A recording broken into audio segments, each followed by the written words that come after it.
في الحلقة دي هتكلم معاك على حاجات أساسية المفروض يكون عندك خلفية بسيطة عنها، اللي هو ازاي نفتح ملف، ازاي نسيبه، ازاي نعمله ريكفر.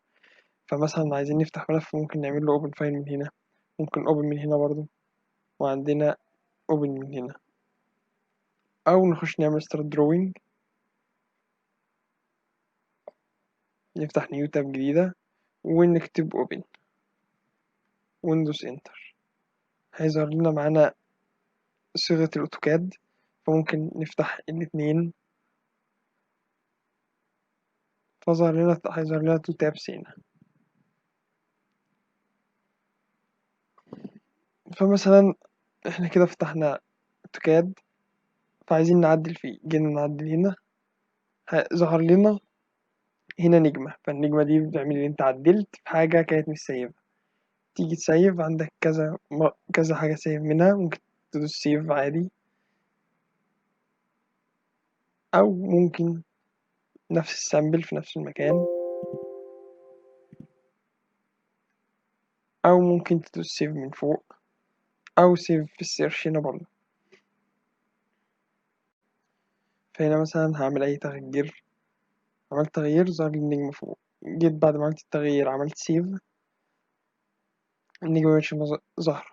تمام، أنا مثلا عايز أغير، أشيل سامبل 2 وأكتب اسم تاني، فبعمل سيف از فوق هنا اهي، سيف از اهي،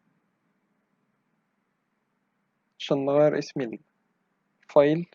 هنغير اسم الفايل مثلا 1 2 3 4 أي حاجة، وندوس سيف في المكان اللي احنا عايزينه.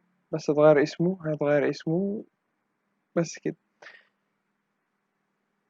نيجي للريكفر، مثلا لما تيجي اما عملنا سيف لسامبل 2 ظهر لنا فايل أبيض للسامبل 2 برضه، ده بيبقى الريكفر لسامبل 2. فمثلا احنا عايزين هنعمله رينيم، عايزين نرجعه بصيغة اوتوكاد تاني، نفتحه فايل رينيم ونغير BAK DWG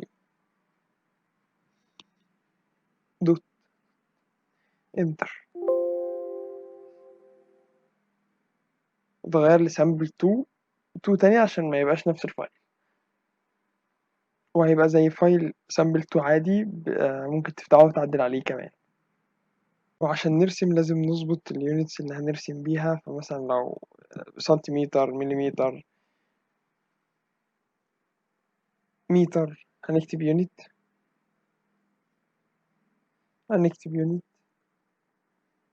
انتر، او ممكن نجيبها من طريقة تانية. بدل ما نكتب يونت ممكن ندوس هنا ودروينج ويونتس من هنا. هنا في كذا طيب. اول طيب مثلا هو ارتكتشر، ده مثلا لو هنرسم بالفوت او بالانش. الديسيمال لو هنرسم بالسنتيمتر بالمتر كده. انجينيرنج هيبقى بالانش بس، والفراكشنال برضو كده. الساينتفك ده برضو مش بنحتاجه كتير اصلا، عشان ده اسلاك وكهرباء وقسم كهرباء يعني. المهم بنخليها على ديسيمال، البريسيشن بنخليها 10 0.0، والانش مثلا لو هرسم بالمليمتر، السنتيمتر. تمام. وهنا الانترناشونال مش انترناشونال دايما. وهنا الانجل بتبقى ديسيمال وزيرو عادي وكلوك وايز. اوكي، كده نبدأ نرسم عادي باليونتس اللي احنا عايزينها، مثلا بالمتر لو هنبدأ.